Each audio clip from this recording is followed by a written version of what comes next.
record both, just in case. Sure. I'm ready. I don't know if I think I'm also recording too. Okay, let's. Okay, thank you so much, dear Dr. Chakrabarty, for having accepted our invitation for this interview, which is going to be shared with all our students from our national universities in Argentina. Please let me tell you that most part of what we learn about post-colonial studies comes from you. Thank you. I'm very honored. Very honored. And please let me introduce to you to Maria Marta Sheidade, who is the head of the Department of Education of the National University of Mar del Plata. Thank you so much. Hi, Maria Marta. Thanks for joining us. Thank you for the introduction. Pepe is here, a friend from the University of Rosario in Argentina. He used to be my professor, so I've learned from both of you. And so, Jose, do you teach education? Jose, do you teach education? Yes, both of us. He teaches education in Rosario, and I do so in Mar del Plata, which is 400 kilometers away from Buenos Aires. Okay. But to the south of Buenos Aires. And we have a new course of studies that is Education Sciences, which is rather new because it had been open and then closed at the time of the dictatorship, the last one that we had. Right. So we are restarting the course of studies. And, well, we are making alliances with people in the rest of the country. Right. And we have already made an alliance with you, although probably you didn't know about it. Now I do. And tell me a little bit about the kind of students you have in your classes, their background. Tell me a little bit about them. Okay, in the case of my students, because I don't know if we share students, the graduate students, because then we are also postgraduate teachers. In the case of graduate students, most of the ones that attend the State University in Mar del Plata are my age. They look very much like me. They have kids. They work a lot as teachers at school, and they want to change something through education. We are a little bit naive, and we are hopeful that something can change if we learn to do it better. Or maybe not better, but together. Yes, that's true. Yeah. Even when you don't succeed, you can produce an experience that changes people for life. I think so. You know, like when I think about India and think of Gandhi, and I think Gandhi was often not successful in actual terms, in institutional, but he changed a lot of people. Right. The whole generation, he changed values. Yeah. And that's very important. Yes. He has touched everybody around the world as well. Yes. Yeah. Well, my students are humbler in their reach, but as enthusiastic in their goals and their tenets. And then my postgraduate students usually are people that are also committed to changing the world politically. And we are said to becoming greater aware of the colonial marks in us. So in that, you have been greatly inspiring. Thank you. Thank you. I'm very, very deeply honored. Okay, I have to read something about you, General, and then I will make you a very simple question, and then Pepe will make you all the other questions. Sure. In case people haven't met you, which I believe will be a very rare situation, I want to say that you were born not very long ago in India. Long ago. I'm 71. You don't look like 71. Yeah. So I don't feel like 71, but my biological age is 71. Is that one? Well, you look great. You look great. And that you have made astonishing contributions to post-colonial theory and subaltern studies. You've been distinguished. You are currently a professor in history at the University of Chicago. I was surprised when I learned that you have been a physics professor, that your first major... I was not a professor, but I studied physics Yes. For my BSc and for my undergraduate degree. That's right. True. Yeah, that surprised me. And well, the first thing that I want to ask you, so I don't take all the time and attention, and Pepe can then ask the questions that we've sent. I'm so happy to hear both. So I'm really okay. I want to know how you feel. This is a very particular time. We were discussing with Pepe how we feel right now. You want to know how I feel? Yeah, how you feel right now? I feel, well, I feel many things at many levels. So at the personal level, I feel very angry with governments that did not take all warnings of a pandemic seriously. India did not. The US did not. Trump was joking, saying this is a Chinese virus, this is for Europeans, but actually there were many warnings from WHO and from other agencies, because when the last coronavirus epidemic happened, there was a German man called Klaus Struhe, who was the head of that epidemic management thing. And what we now have is a different coronavirus, right? Mm-hmm. And then they were saying that we were lucky that the first coronavirus was one where you first you began to show symptoms when you became sick. And they actually said, if we get a virus where you don't show any symptoms, but you are sick, we will be in trouble.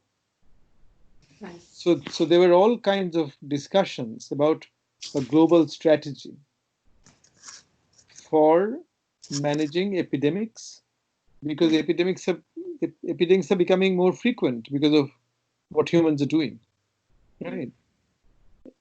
But we needed a global approach, whereas what exists in the world among powerful nations are national approaches. China wants to manage itself, US wants to manage itself. And so I feel angry that there were warnings and they didn't take it seriously. So at a personal level, I feel angry. Intellectually, I feel that it shows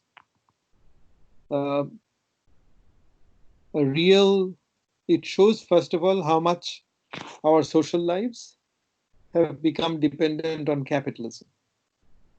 So now when the coronavirus is there and people say, don't get together, don't socialize, except electronically, it means that you can reconstitute your social life only if somebody else makes money out of it.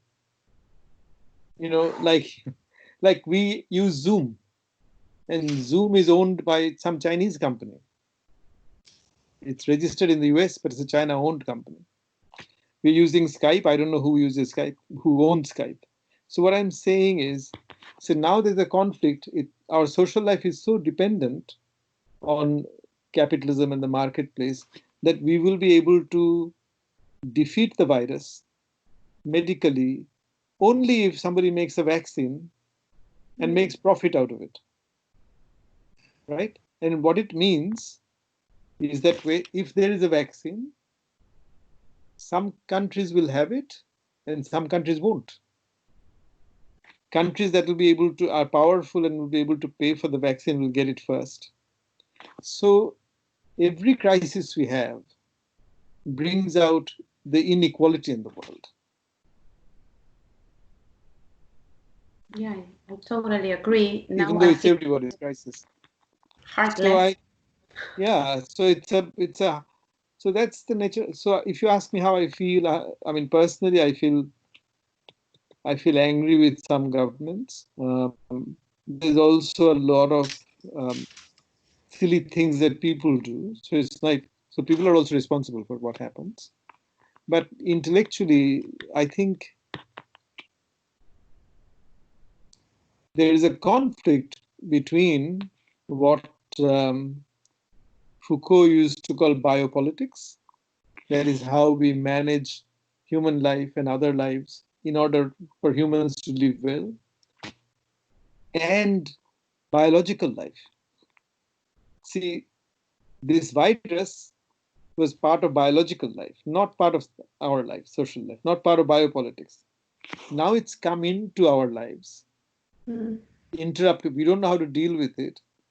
When we find a vaccine, we will make it part of biopolitics. So we'll have to manage the other form of life to live.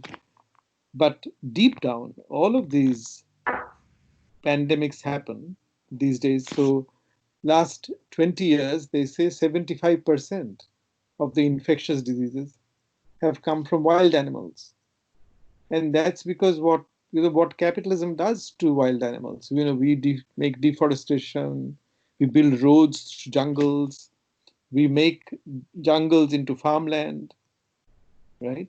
And we build human houses into where wild animals live. Normally, wild animals don't come to humans. We are forcing them to come close. And then some virus in them jumps onto us. So I think about all of these things. All right. Okay. Everything you say, I will take you somewhere, but I will respect the schedule and Pepe, and she will tell you what the question is. Sure. Well, our first question, in fact, the second one, but you already gave us a kind of answer. But I think it can be split, or it can be help us to rethink more issues regarding this coronavirus. But I'm gonna read it because I'm a little bit nervous about this situation. We are, and I think we have a lot of tasks. Don't be nervous. Maria is there to help us. Yes, of course. Always, women, The always. only woman at the rescue. Okay.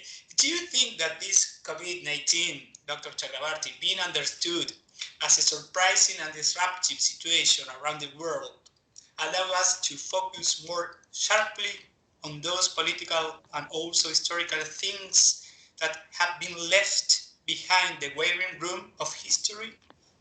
Could it be this now, due to these paradoxically post-colonial approaches, might have another kind of audibility or better reception as well? Is it clear, maybe? Or could it be our historical moment for trying to think this critically as well? It is surely a moment for thinking critically. See, there are two aspects to it. Now, to the extent that you or Maria is part of an economy that is globally connected. If your well-being depends on Argentinian exports, let's say, and if these exports are being affected by the shutdown of global commerce, to that degree, you will be suffering. Poor people will be suffering now, but if the suffering goes on, we will all suffer, right? So at the moment, I still get my salary from the university, but the university is not getting as much money. Like we have a hospital where they're not making as much money. So if this goes on for 4 or 5 years, then I will also suffer. There's no way I will not suffer. At the moment, I have a buffer. So depending on one's class position, you have a buffer for a while. So from that point of view, because we have created this globally connected economy, its interruption immediately means suffering. But at the same time, it is time to think about whether so much human travel is good for the world, for what we do. I mean, whether it leaves us all vulnerable. Whether, think of third world people like myself. So often I say that the more privileged people, middle class people, become global sitting at home. So Americans don't leave America to become global. Europeans don't have to leave Europe to become global. It's people like me who have to leave India or some other third world country to become global. And then our globalization depends on being able to travel back emotionally, having Skype or WhatsApp or otherwise, so that you participate in the emotional structure of your kinship, friendship, all of those things. And this has shown how vulnerable these lives are. Even, like my son lives in Australia. I can't see him. Right? I have relatives, my sister is in Calcutta. I can't, if COVID happens to her and if she happens to die, I will not be able to go. I mean, that is the situation. So I think it's a time to reflect deeply on what the structure of our lives are and how, as I was saying, that in many ways global capitalism has colonized social life. To give you an explanation, see, there was a time, now, because see, when I was growing up, there was still capitalism. India was not so much a part of it because India was trying to be self-sufficient economically, capitalist, but not part of global capitalism. And our main form of entertainments were getting together with friends, sometimes in their houses, not even in restaurants, going for a walk in the park. None of these cost money. So in a way, if I wanted to be social, nobody made money out of it. But increasingly, now when I go to Calcutta, if I want to have a cup of coffee, I have to go to a hotel because it's so noisy. There are so many people, the cities have become bigger, that to have a peaceful cup of coffee, you have to go to a 5-star hotel and pay a lot more in order to actually talk to your friend quietly. Right? So, or your friend will say, let's go there. So in some ways, as we have formed a global middle class, we consume things, consumption becomes part of sociality deeply. So that even the kind of social lives that we used to have, which did not cost any money, have become more and more unavailable. And the crisis is today that even many of those forms of social life we can't do. Me and my friends can't go out to a restaurant to eat now because all the restaurants are shut. So now the only kind of social life we have in America, people get together like this and we have say, let's have a Zoom cocktail, which means you sit there, you drink your drink, I sit here and I drink my drink, right? And the usual instinct to give a hug, hold somebody, shake hands, but all I'm saying is that we got into this crisis because for 150 years or for 70 years or the last 40 years, we built an economy in the name of globalization, where we handed over more and more aspects of our lives to the market, to capitalism. And I think this is a moment to think about it and to see what one can retrieve. So, your question sort of took me back to the 70s when I was a student. And Latin America, but Latin America was producing dependency theory, which was very popular worldwide. And the dependency theory argued that if you look at history of Brazil and other places for industrialization, that every time there was a war, so First World War, Second World War, which interrupted the global economy, third world countries were able to industrialize because they got some independence of the global economy for a few years, right?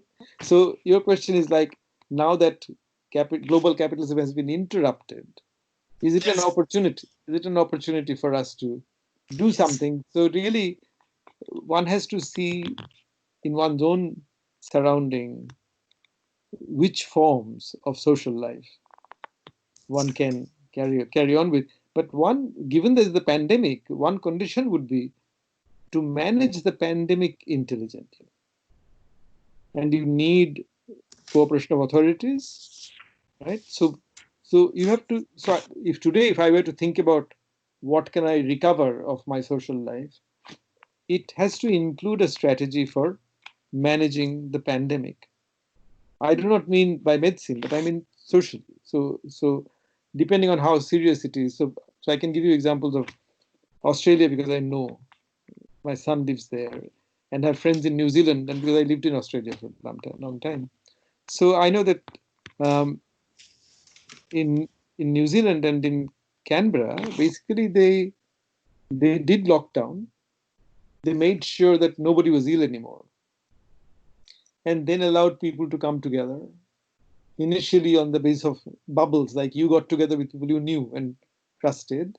So because unfortunately the pandemic has happened, and I don't know the situation in Argentina, how bad it is. I should have looked it up in the world list. I know that US, Brazil, and India are the top 3. You're probably way down, which is good. Are you way down? That's good. Yes. And yeah, so you don't have to worry about it so much. But to the degree that it's there, you have to worry about it because it can kill people, damage people, do all sorts of things. Yeah. But I'm saying, keeping it in mind, it's time to think about, do we want to be so dependent on, do we want to have capitalism colonize our social life so much? B, what we can retrieve. And C, I think globally we all have to say to our leaders that there needs to be, that basically humans have to make sure that we don't destroy biodiversity around the world if we want to survive. Because what is happening with global capitalism is it's destroying biodiversity. The crisis of wildlife and these so-called zoonotic diseases that come from animals to humans, are part of the destruction of biodiversity by global capital. And on that, we need restraints by national governments, by international agreements. So that's a long answer to your short question. No, it's okay. First, I need to say that Argentina is not uniform. The cosmopolitan area, yes, around Buenos Aires is quite complicated, but we live in places that are highly populated, Rosario and Mar del Plata, but we are handling it a little bit better. So you're handling it better, which is good. Which is good. Yes, the question is this. It's become obvious here in Argentina, in Pepe's environment, in my environment, inequality has shown its clearest. It's become obscene. We are seeing the obscenity of inequality, and when we say inequality, we read a colonial mark, because that inequality is not independent from our colonial common legacy. So what we were wondering with Pepe is whether the obscenity of these can be a sign of hope. Can we rely on this? Because we see a lot of people acknowledging that this is a very unfair world and that this is going to that we are doomed if we continue this way. Do you think there are signs, there are reasons for hope? Do you think this might be the moment to make the changes that we need, the things that have been waiting in the waiting room of history, as Pepe said? Do you think it's a good time? Is it the right time for that to reconquer part of what had been taken away from it? Yes, I mean, to give you again the most obscene form of inequality we've seen in America, with the murder of these black people by the police and the race. I mean, here inequality often takes the form of racism in the US. In India, with this COVID crisis, the main form of inequality we saw was that it revealed that most of the workers in our cities in India are migrant workers. They don't come with their families. They're not paid wages that can support families. So they come on their own. They live in slums, 5 or 6 men in one room. And the moment government declared a lockdown with 4 hours notice, their landlords threw them out of the houses because they couldn't pay rent anymore. They were not able to go back. They then began to, from all different parts of India, they began to walk hundreds and thousands of miles to get to their home. The provincial government said, you can't come back, you're a danger. It was dreadful. Many of them in Delhi, in the capital, for instance, have gone leaving their kids. So the kids have become orphans. So it suddenly became very, see, India, 90% of the labor force is in the informal sector. And it suddenly became very clear that this very glitzy middle class India, which is part of globalization, it basically sits on the labor of these migrant workers. And you know, when I did labor history as a Marxist, we knew they were migrants, but our Marxism was about, are they class conscious? Is there class struggle going on? We never thought of migrancy. You know, that what does it mean to be a migrant? To be a single man of a reproductive age, to live in bad conditions in a city along with other men, sometimes women too. So it actually made every Indian realize that most of these workers are migrants, sometimes migrants from Bangladesh illegally, right? It made you realize that while globally the privileged people travel by plane, the underprivileged are always migrants because they don't have safe lives, secure lives. So the question is whether you can locally create bubble economies that actually support these lives, right? Whether you, in other words, so the question to ask would be, and the answer would be different from one place to another, but you would have to ask, what are the forms of life that are being made most precarious by the form of capitalism that you have in where you are? So in India, I can say the most form of precarious lives are these migrant workers. Because when the shutdown came, they were just thrown out. And nobody cared until there was a lot of political noise and governments had to care a little bit, right? But so you have to always think, so, you know, as many people have said, think from the position of the most disadvantaged. So always think, who is the most disadvantaged person in my situation? And what can I do to improve their situation? Right? And that might involve creating smaller economies, right? Because it's very hard to change the mind of the middle classes that have tasted the affluence of global economy. It's very hard because, see, I mean, I was talking to a bunch of students in India this morning, and they're not my students, so they wanted to talk, so we're talking like this. And I was saying that the middle class today in India, they build luxury flats, apartments.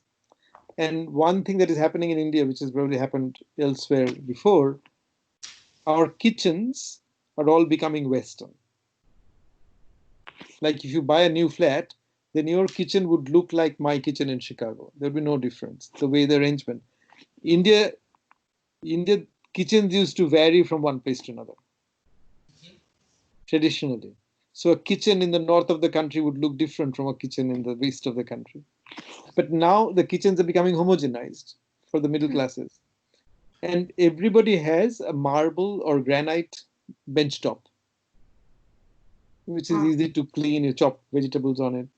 Yeah. And I was telling them the other side of it is that mountains in India, hills, are being destroyed illegally to supply the marbles. So you buy a nice apartment. You're very happy that you have a beautiful kitchen. But that beautiful kitchen means some mountain somewhere has been destroyed to supply the marble. Now, I say this, but this doesn't mean that next time they build a kitchen, they will not have marble. They'll probably have marble. That has become, because a consuming class is driven by its own ambitions. But that's why I think where you can make an immediate change, small change, but significant change, are always in the lives of the people who are most disadvantaged. Because any improvement you bring in their condition will be immediately appreciated, right? And whether one can do that, whether COVID allows you an opportunity to do that, I think yes, because if the disadvantage has come out of COVID, if you see, I mean, see, for instance, when there was capitalism thriving, you got casual jobs, right? You made some money, and now there's no building construction going on. There's no money, so you're almost dying. You're starving. So if you can work with them to imagine other kinds of community, other kinds of living, which allows you to survive, that I think that would be wonderful. So in a sense, yes. I mean, I don't know if it answers the waiting room of history question, because the waiting room of history question was where the elites of the colonized people wanted to catch up. So the colonizer told you you are in the waiting room, and you accepted that you're in the waiting room, and then you said, now we want to catch up. Right? And I think, and that global structure, we see its structure, but it's not going to go very soon, meaning in 5 years, or I mean, it's there. It's a powerful structure. And if you look at what China is doing, what US is doing, they still think nationally. I mean, China still thinks of becoming a superpower as a nation. Even today, the Chinese, yesterday, the Chinese ambassador to the US was saying, we have a right to prosperity.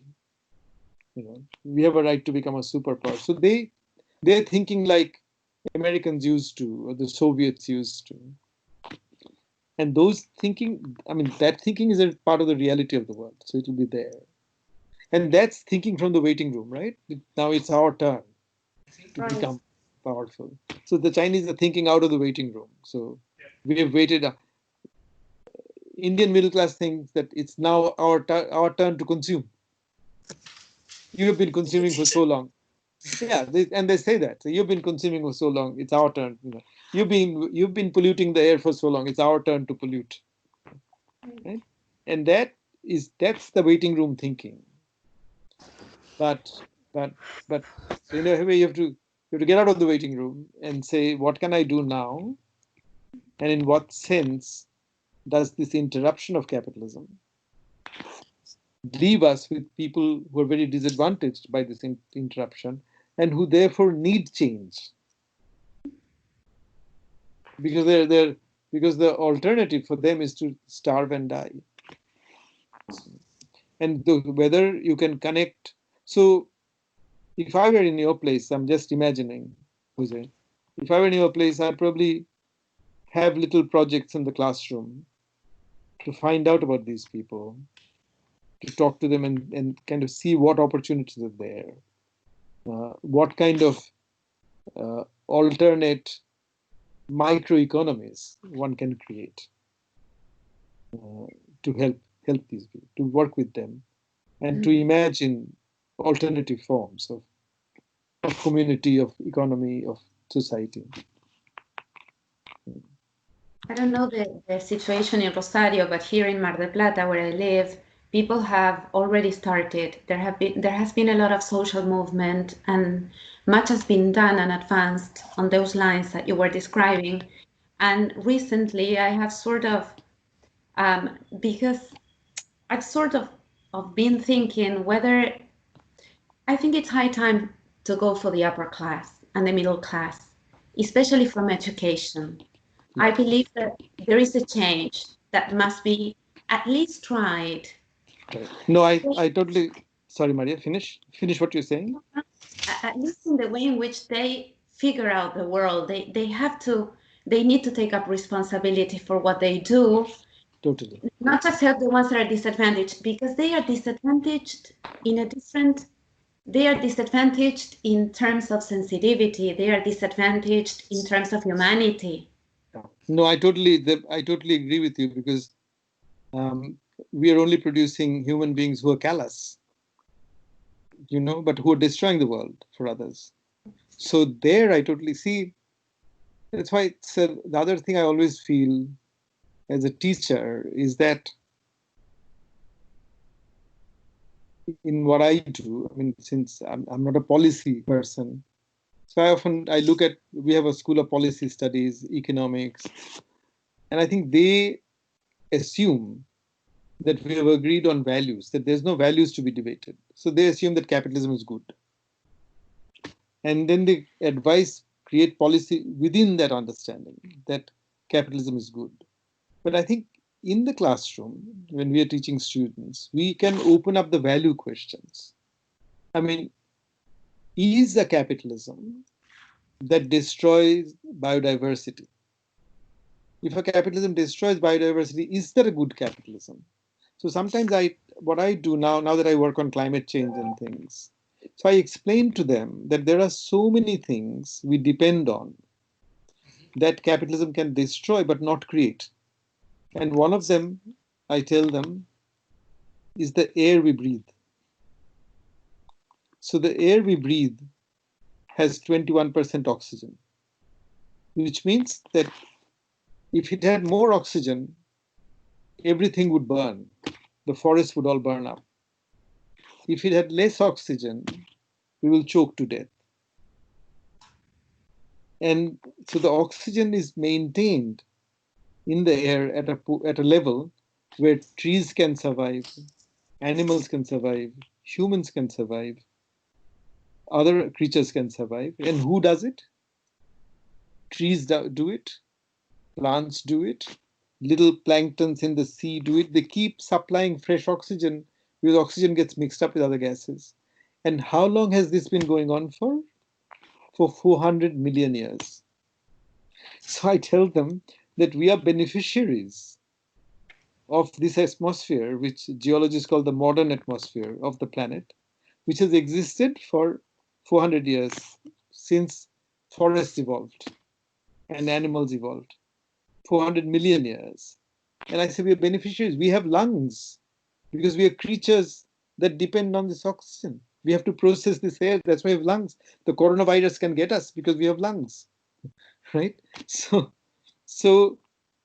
I try to make them understand that we are beneficiaries of the way that this planet has made itself, bringing its geology and biology together. And if we produce global warming, if the temperature of the seas goes up by say by 6 degrees Celsius, the planktons will die. And we will shut off a part of the machine that produces oxygen, and that will kill us. Now, if you have a capitalism that is so mindlessly driven, because you see, what we call capitalism, it's a hydra-headed monster, right? The technology people drive technology not thinking about what else technology can do. If they think technology can replace people, they think, good, produce it, we'll make. So long as there's profit, they'll make it. The mining companies think, oh yeah, if there's something to be mined in the forest, we will go in and mine it. The poor guy in Africa who sometimes eats bushmeat. So there's a story in Cameroon, in Africa. So there are tribal people who sometimes eat gorilla or chimpanzee meat. But normally they go in circles out of their villages, so small distance. But then the government decided to build a road through the forest. And the tribal people followed the forest road and went deeper into the forest. And then killed some more gorillas, and actually there's some virus that came out of it. They suffered. But what I'm saying, they this. So as teachers, you're producing tomorrow's leaders, nationally, internationally. And I think in the classroom, we have to ask questions of tomorrow, not questions of today. I mean, when you ask questions of today when you want to produce managers. Yes. So if you want to produce bureaucrats who will manage the system, people who will manage the corporations, universities have departments that do this. Economics does it. Policy people do it. Law does it sometimes, right? But you also want to produce people who ask questions of tomorrow. And I think in our kind of subjects, we teach the tomorrow. We don't teach today. We teach today in order to show what kind of tomorrow we need. Because the tomorrow that today's capitalism is producing is unlivable. And honestly, some of the rich people, they don't say it, but I think they're racist enough not to mind the world in which the poor die off. Because they know that the most of the poor people will be another color, of another country, etc., etc. So that's why I think with many of your students, I totally agree with you that we have to open up this question of what should we value. And one of the things I now teach and tell people is to value biodiversity, to treat it as a non-renewable resource. In the same way that we say fossil fuel is non-renewable. Because if you lose biodiversity, it takes millions of years for it to recover. So I teach humanities students about species extinction, about what is happening to other forms of life, and how human beings need to think about other forms of life. I see you wearing, I realize that you're in your winter, right? Yes. Yes. It's getting cold. When we're listening. Yeah. But You have anyway, a lot of wind. Sorry? There. No, I'm sorry that you are now actually in summer. It's summer. And you used to have a lot of wind in the zone of Chicago. I've been in Madison, as I told you before. Yeah. We had a big storm yesterday. Yeah. So anyway, this question, I think the biodiversity question has to be made everybody's question. So whatever subjects you teach, this has to come, and we have to tell people. So teachers, you're sending out teachers to schools, and teachers should become aware of the destructiveness of this. So every time I teach, I talk about the pandemic, this current pandemic.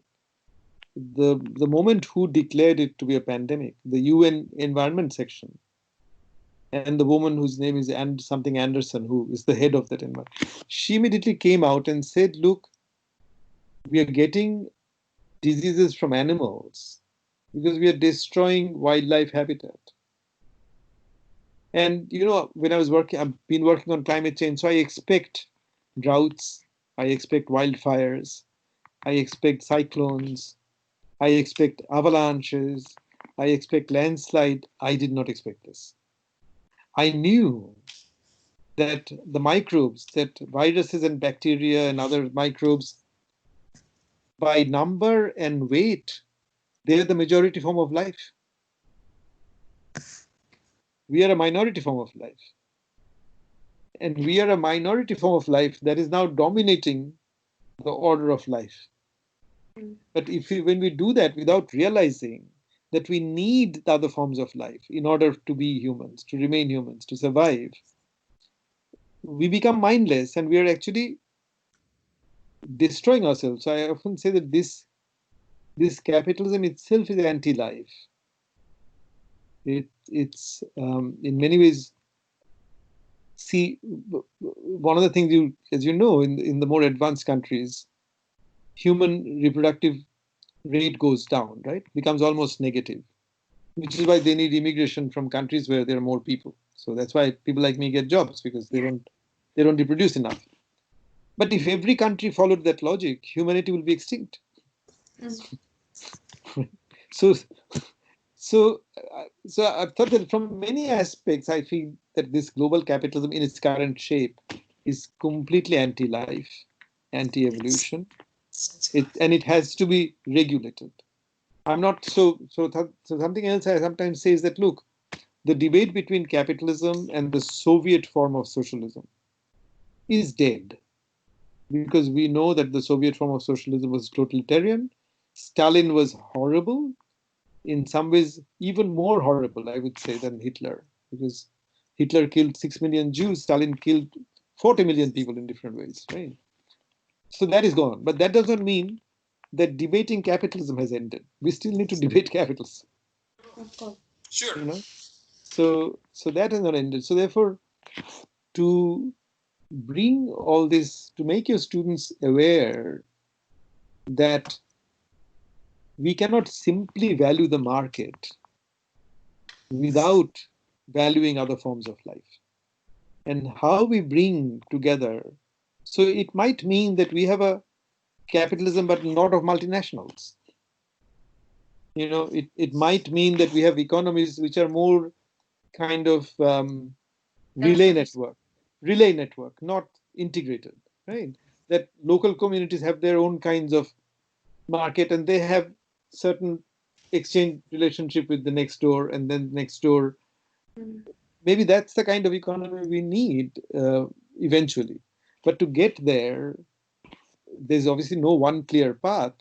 But we have to make people aware that all the environmental crises we are facing are mostly results of the kind of capitalism that we have developed, and inequality is an integral part of it. Is an integral part of it.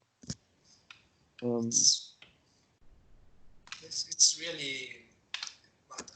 really interesting listening to you. We are learning a lot. But it is in that, but Jose, in that sense, it's an opportunity for teachers, because you can actually bring it home. So, so if you Google for pandemics and viruses and these things, you'll find a lot of information about why this happens. And so I've been reading virologists lately to understand what are the social reasons for the pandemic. Right. And it becomes clear that that we have, in many ways, sometimes forced wildlife to come close to us, and sometimes the demand for wildlife meat has also gone up. So in China, for instance, when the last coronavirus happened, the SARS epidemic happened, which didn't become a pandemic because people showed symptoms the moment they were sick, so we knew somebody was sick. This one spreads, this current coronavirus spreads because you don't know if somebody is sick. They don't know if they are sick, right? So that's why they say don't meet with people, because you don't know who is sick and who is not sick. But that last one, there's a particular kind of animal called civet cats that people began to eat, and that's how they got the virus. But the cats were already infected by other animals. And so one thing that has happened in China is because many people have come into money because of Chinese prosperity, the demand for exotic meat has also gone up. Whatever they consider exotic. So, and that's why there's all these Chinese markets where exotic meat is sold. But because we now travel, so the Chinese got the disease. Then there were Italians. Italians were there because they have factories. China. Right? So they went to manage their factories. Then they picked up the virus. They brought it to Europe, and the virus traveled. And they said viruses can travel because we live in crowded cities. We are very mobile. We are large in numbers. This is what makes humans vulnerable. So if you want to build, eventually you want to get to an economy which probably doesn't depend on these kind of cities we have. See, when you build cities, I mean, even in Buenos Aires, when I was there 10 years ago or something, I forget the name. There was a Spanish word for it. Young people who would come at night to collect garbage. That belonged to... Cartoneros. Cartoneros, yeah. And they traded in garbage. You mean by organized guys, people? Yeah, organized people. Yes. Yeah. Yes. Yeah. And, you know, I mean, and you could see, I mean, there was a certain kind of poverty that was part of the economy, you know, and it reminded me of some Indian scenes or sometimes scenes here. So we need to, the environmental crisis is an opportunity to raise this question in the classroom, and the reason why it's very useful, not just tactically but also in principle, is that because the facts of the environmental crisis are so clear that you don't have to be a Marxist to show them. If you make a Marxist criticism of capitalism, somebody will say, "Oh, they're Marxists. That's their ideology." Right? But to actually show why climate change is happening, why the pandemic is happening, the role of deforestation, the role of mining companies, you don't have to be a Marxist. These are the facts. Otherwise, UN people wouldn't be saying it. Virologists would not be saying it. This is why it's happening. Right? So that's an advantage from coming from the environmental crisis, including the pandemic, to the economic question. Because if you only begin with Marx's critique of capitalism, apart from the theoretical problems, but people will immediately say they're biased, they don't like capitalism. But the point is, it is killing us. Right. You don't have to be a Marxist to see that this kind of capitalism is actually killing us. You know, normally I would have expected to live. I have a lot of problems. I have a heart problem. I have a bypass surgery. I'm diabetic. Most Indians are diabetic. I have high blood pressure. But normally, even under the kind of capitalism I knew, I would have expected to live into my early 80s. And now I don't know if I'll live beyond the coronavirus years. Because I'm vulnerable. I'm suddenly, my life is more precarious. Right? And it's so, you know, and I am not underprivileged, I'm privileged. So maybe, you know, but I'm saying that I feel vulnerable. So I realize that this capitalism is making even the privileged vulnerable. And therefore, you don't have to be a Marxist to document that. And that's why I'm going back to your question, Jose. It's a great opportunity intellectually. Yes. Because if, yeah, it's a great opportunity because you can bring these facts to your class.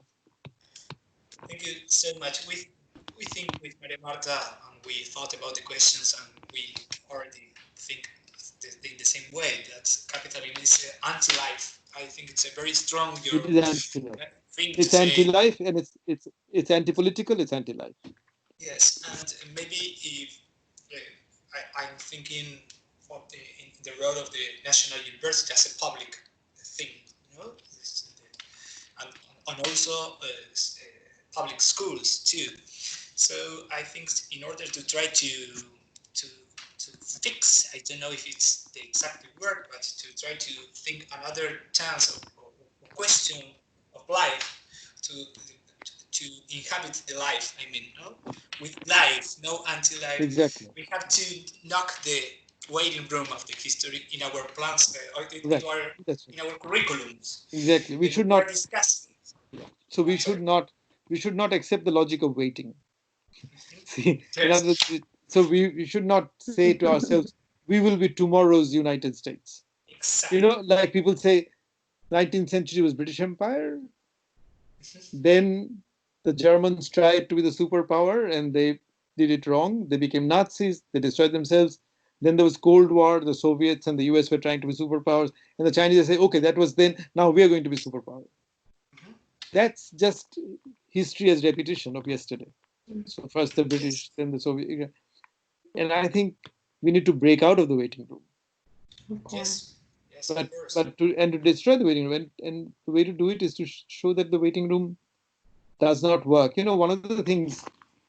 So there's a French social scientist called Pierre Charbonneau.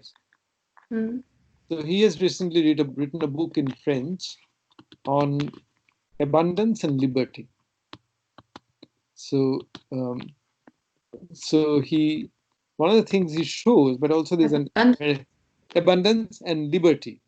Liberty. All right. Liberty. Yeah. Liberté. Yes, So, right. yeah. So but he shows that when Europeans colonized other places, there arose a difference between the land you lived on and the land you lived from. Yes. Right? So Yes. even today, the Americans in the US, we consume products of the world, things from Argentina, things from Brazil, things from Mexico, So even though I live in America, I don't live on the land of the United States. I live on many other lands. Many other people are producing things so that I can consume them. Right. So the water of your country, the soil of your country is coming to serve me. When you wear clothes made cheap in Bangladesh, you're actually consuming Bangladeshi water. Right. Right? And that's why they say that if everybody has to live in this kind of way, then there won't be enough land. Because already you need so much land to support the wealthy countries. So if others become wealthy, there won't be enough land. So the waiting room is a hoax. You will wait forever. Some people will wait forever. Yes, Right. it's very unfair. So waiting room is an ideology which only the successful middle class people think, oh, it's good because now it's our turn. But it's not like we're on an escalator where everybody will go up. Right. But these are propositions you can argue factually in the classroom. And I mean, Pierre Charbonneau is not a Marxist; he's a lefty, but not a Marxist. But these are the facts of history, and I think this is something we can do, and to prove that capitalism is anti-life and it's anti-political, and that we need a form of politics that respects biodiversity. In other words, the friendliness to life has to be part of politics. Right. Politics should not simply be about my interest and your interest. So in that sense, I often say that politics cannot afford to be purely anthropocentric, purely focused on human beings. Politics need to be also about non-humans. And so once you bring these things, then you begin to see that today's world does not meet our needs. Today's world is based on structures that were theorized between the 17th and the mid-20th century. To give you another example. So, when there was a hole in the ozone layer in the 80s, early 80s. So there was something called Montreal Protocol that the UN set up, which was about how to fix the ozone layer. But when the US was set up, when the United Nations was set up after the war, the assumption was that the UN would address all the global problems. So the idea was that the globe was made up of nation states, and whatever problems had to be solved between nation states or among the UN was the forum. But the assumption was that human beings had an indefinite amount of time at their disposal to address global problems. So if you ask somebody, when would Palestinians and Israelis live in peace? The answer would be, we don't know, but we will try. One day they will live in peace. Right? When will India and Pakistan stop fighting? One day they'll stop fighting. We have to keep trying. That is indefinite time. But when the climate change problem happened, the scientists do not give us indefinite time. They say, you have to do this by such and such date if you want to avoid dangerous climate. But what happened? We gave the responsibility to dealing with something that was a planetary problem, not a global problem, to a global organization called the United Nations, where the whole politics was for nation states to bargain for more time. So Israel would go and bargain so that there's not peace tomorrow, right? And they can take a little more territory in the meanwhile. So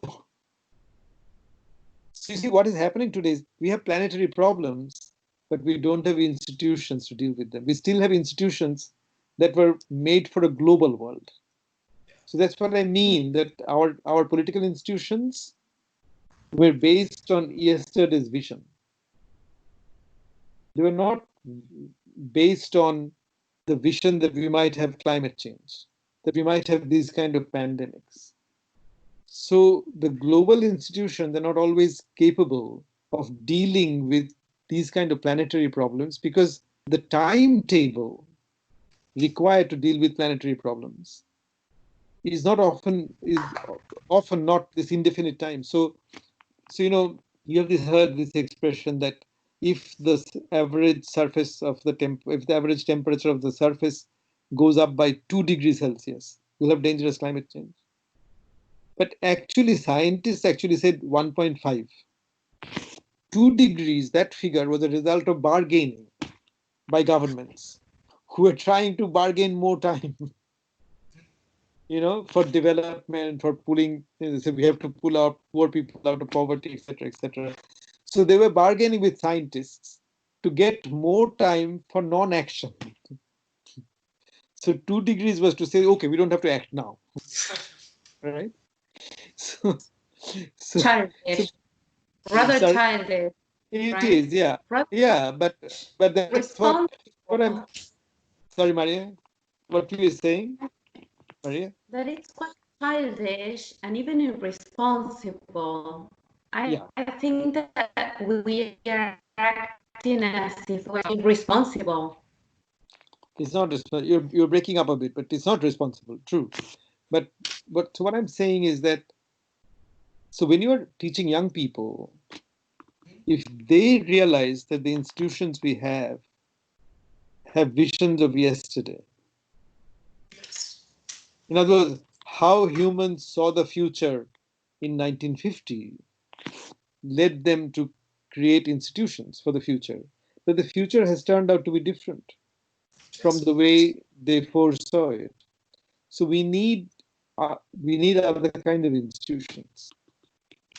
And how we get there. So these are larger questions to think about. How to create these bodies, even when there's UN, there's nation states. I mean, they're not going to go away. But how to create opportunities? How to create, can we give WHO more teeth, more power, for instance, to enforce things against the wishes of national? Can we agree on that? We need to think about those things. Can we create an authority and give it more power to preserve biodiversity so that it has the power to say to certain mining companies, you cannot mine there. You can't do that. Right?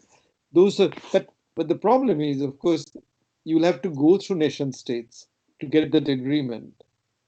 And nation states will bargain to dilute the strength of that agreement.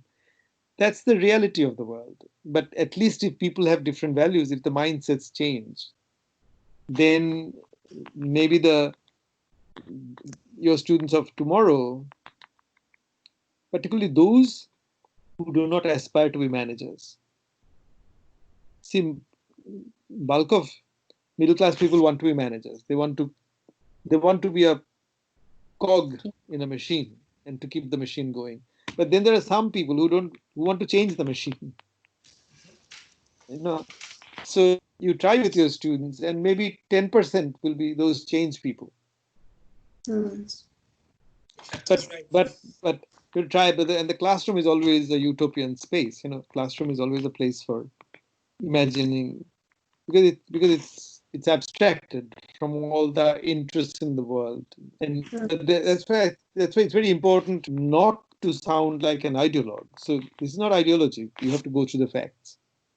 Not to sound like you are saying this because you are a lefty, but you're saying this because these are the facts. Yes. Here in Argentina, it's public education is really very important. It's a conquest. It's everywhere. Because it's everywhere. It's neglected.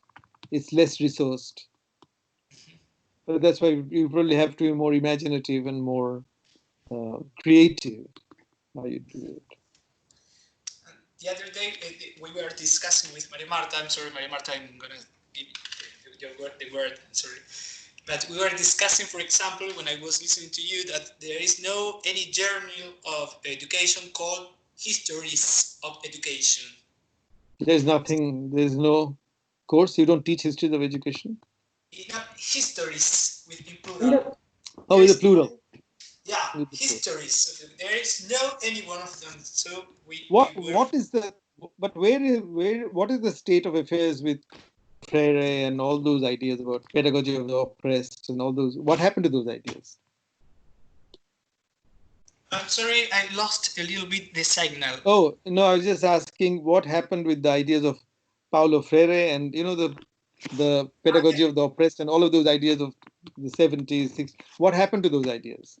They are very much alive, and there are two very strong pedagogical currents or approaches, which are decolonial, which is not strictly post-colonial, but there's a big debate between decolonial and post-colonial going on. I don't care about the debate. I think it's a wonderful twist on the post-colonial, a sort of tailoring the post-colonial to the very specific settings of our country.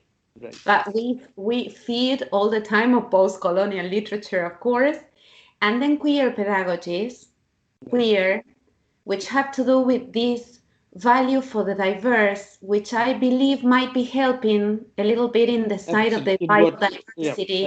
Absolutely. Thinking in terms of people. Yeah. And critical pedagogy. And taking the word queer in its broader sense. Yeah, absolutely. Or sometimes I think of it as minority thinking. So to realize that humans are a minority form of life. See, just as you would not like a minority to take over your country and dominate the majority, but as humans, we are a minority form of life, which has taken dominating the whole order of life. Right. While the microbes are a majority form of life. Right. Yes. Well, we are moving along those lines, but they are not. We are making change, but change has not actually affected life. I mean, we are on the way of. We feel we are on the right track, some of us, but it's very difficult. It's very difficult, and as I said, it will always be uneven. Different scales will it take different time, and that's why I said if you can connect your students to local people who are really disadvantaged by what's going on, and because there even a small move is a big move, right? For people who are really badly off, a small change is a big change. Of course. Whereas more powerful people will only go for very small changes, which are definitely not big changes. But maybe hopefully right now they are also vulnerable and they have the experience of vulnerability. Absolutely. And maybe that is a crack into the whole thing and we can feed on that. Maybe, I don't know, I'm being hopeful. Maybe in the way that they say that in America, in the elections, the old people, my generation, will hate Trump because Trump has made them more vulnerable. Even the privileged people have become more vulnerable because Trump didn't care about the pandemic. So because it's a geriatric nation, I think that the geriatrics won't like it. So yes, I mean, more people will be willing to listen to you. And our public schools also, no, Maria Marta, because for a lot of children, the only safe place in their life is our public schools and what our teachers do. Yeah, very important. Very important. No, I think that's very important. I was also thinking, Maria, as you were speaking, that see, the lives of more privileged people become contradictory because they're also invested in the system. So, for instance, I don't like the system, but my pension funds are in the system. So when I think of my pension and old age, I think, ooh, I don't want to do too bad. Right? So I'm saying, if you are more or less privileged, then you're part of the system, even if you're mentally critical of it, right? So your lives are more contradictory. And therefore, the room for movement, you want one step forward, two steps backward kind of movement that happens. But through all that, the world changes. The world changes. It doesn't remain the same. It's really so Fortunately. nice to you. I'm sorry. Yeah. Oh, it's really so nice to listen you to. Very good to meet you. We gave our word that it's not was going to be a very long interview, but really we can stay here longer, of course. No, but this was lovely. Will you be playing the record of our conversation to your class? Is that what you will do? Yes. We will share this with everyone we know that are willing to receive this, even with you, of course. We will send you a link so you have a send me a link. Send me a link. That'll be lovely. It's so nice to meet both of you. I'm very, very pleased to meet you, and I'm very honored that you wanted to talk to me. Very honored, and wish you both safe, healthy lives and purposeful lives. Thank you. We are so but I've been practicing a little phrase in. Let me share with you if I'm saying properly. Yeah. Hamare logon keili shanti. Hamare logon ke my people. Yes. Hamare, that was right. And Hamare logon keili shanti. Peace for our peoples. No? Peace. Hamare logon ke liye shanti. Ha, very good. That's Hindi. Not my language. That's Hindi. I speak Bengali. So diverse. That's true. But that's Hindi, and I love it. It was a shoot. I tried. At least I tried. Thank you. Very nice to meet you, and I hope one day I'll meet you in person. We Thank you so much, and we'll be waiting for you here. You're invited. Take care. Yeah. Thank you very much. Bye-bye. Bye-bye. Thanks, Maria Marta. Bye-bye. Thank you so much. Bye-bye.